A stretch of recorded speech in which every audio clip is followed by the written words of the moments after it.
Thank you, Malin. So next up, it's getting a little hot in here. Our next section is called Too Hot to Handle, Why Speaking Openly About Menopause is the Bare Minimum.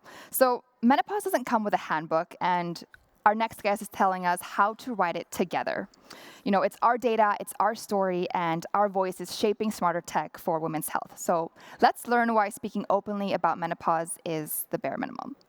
With us, I have Jacqueline Nuwame. She's CEO, not Chief Executive Officer, but Chief Estrogen Officer of the Minimal app. She's also a fellow Canadian, and she has embarked on a deeply personal mission to revolutionize the way society addresses menopause. Hi, welcome. Thank you for having me. Our pleasure. I want to start with your journey. So your journey with Minimal is deeply personal. What was the moment that made you decide to turn your experience with menopause into a tech-driven solution? I think that for women over the age of 40, we're tired of being gaslit. And could you imagine sitting in your doctor's office telling them about your symptoms and being asked if you needed an antidepressant? Wow. Subsequently, being in the office, I had a colleague say to me, women over 40, they're so over. And I'm like, I'm not over. I'm over 40. I'm still viable. And then I went down a rabbit hole to realize that no one really understands what's going on with women and our bodies. And Minimal was born out of my personal frustrations about being gaslit by the medical community, being gaslit by a society that says to women, if you can no longer have children, you're no longer viable, realizing that menopause is this black hole of information where there's just a lack of commitment and understanding. So Minimal was really born out of a need to address this lack of resource. Mm-hmm. And I think we're slowly starting to understand that menopause isn't just a personal experience. It's also part of the workforce, it's healthcare, and a societal issue. How do we get more people to wake up to that?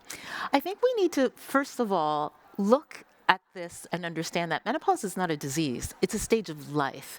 And we're one of 4 mammals on the planet Earth that go through this. So we need to change the stigma in around menopause. We as women are entering our age of wisdom.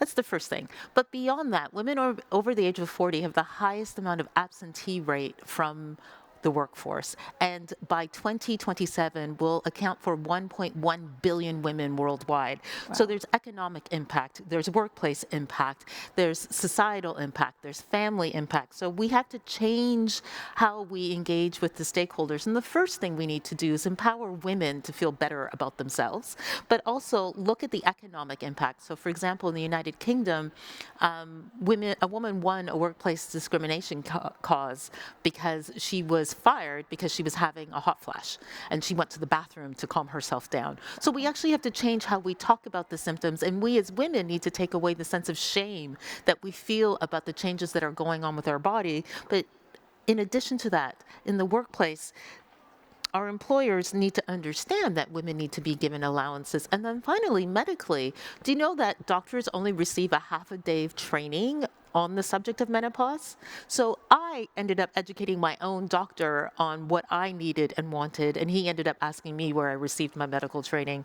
So we also need to change how stakeholders are educated about the subject and how it's approached. 100%. You shared this really interesting fact with me that 0.55% of femtech research funding goes to menopause. What's going on here, and what can we really do to close that gap? That is a big question. The first thing is, let's look at investor demographics. 89% of all venture capitalists are men. So do you really think that that audience is going to care about that?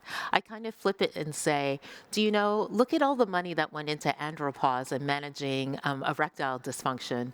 If we had 1/10 of that budget, women would not be suffering as much as they are when it comes to menopause. And then the last thing is actually perception. People still see menopause as a niche. It's not a niche. It's not going away. 50% of the population will undergo this stage of life. So we also have to change the mindset. And the last thing is, like, we as women need to understand that the marketplace that we own is enormous. And rather trying to build a table at where men are at, we need to build our own tables where we are empowering ourselves, of ourselves, for ourselves, by ourselves. Woo, yes to that. What's one thing our audience can do today to help shift the conversation around menopause? I think the first thing is that we as women need to look in the mirror and take away the stigma.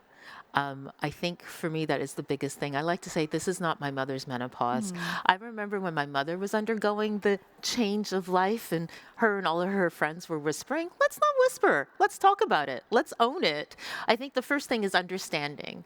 The second thing is having insight. The third thing is education. And the last thing is being part of a workforce and society that wants to implement these changes. We will not go quietly off into the sunset. Let's go kicking and screaming and fighting and saying, I'm here, too bad, this is how it is. And we need not to be made to feel bad for going through this change of life. 100% high five to that. Thank you so much, Thank you for Jacqueline. having me. Thank you.